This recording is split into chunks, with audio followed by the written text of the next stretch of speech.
Hey, so it's Tina Forsyth here. I want to do a quick video today about what you should not outsource or delegate in your business. Because of course, as you know, I'm a big fan of you clearing your plate as the leader of your company, of you being very purposeful with what's on your plate, of being able to get the rest off your plate, etc., so that you can spend your time in a very specific way. But alongside that, of course, comes the question of what should you not delegate or outsource in your business. And so there's a few key areas here that I want to bring up first and foremost. You cannot delegate the growth of your company.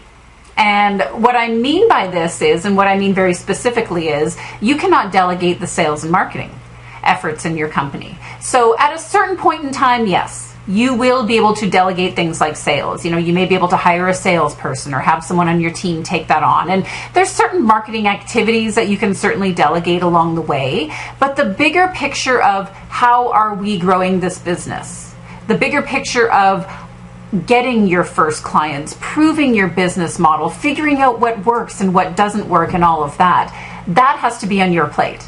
That is not something you can delegate. And I actually say to people too, if you try to delegate that too early, you're actually delegating the success of your business to someone. That's a very frightening thing.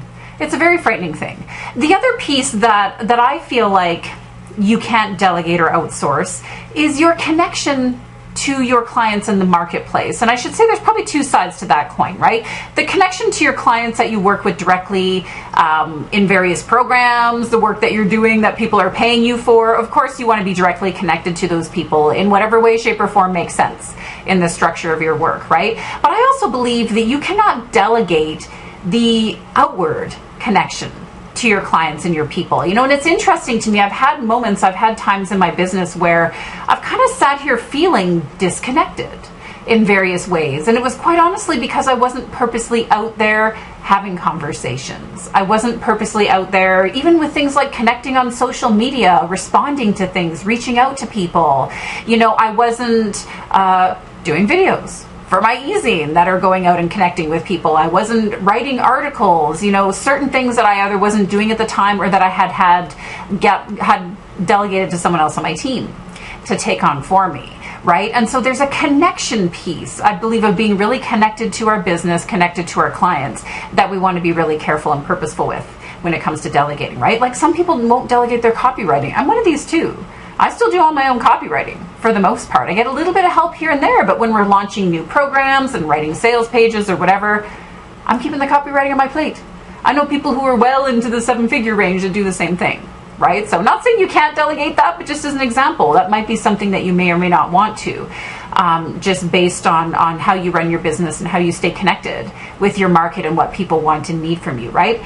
Also, too, you can't delegate the money responsibility. I always think back to Oprah. I've heard her say this over the years, probably in different ways, where, I don't know, what does she make? $1 gajillion a year or something like that? She's still the one who has check signing authority in her business. And I don't know exactly at what level that's true, but to this day, but I remember her saying that over the years where it's like, she has various people helping her with all kinds of things, but at the end of the day, she's still the one who signs the checks.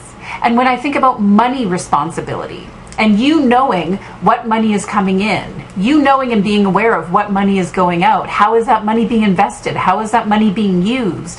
What is your ROI? Meaning you're spending money and what kind of return are you getting on that, and so on and whatnot, right? Of course, you need a bookkeeper to help you track these things and various other financial support to help you really know and see and understand and read these numbers.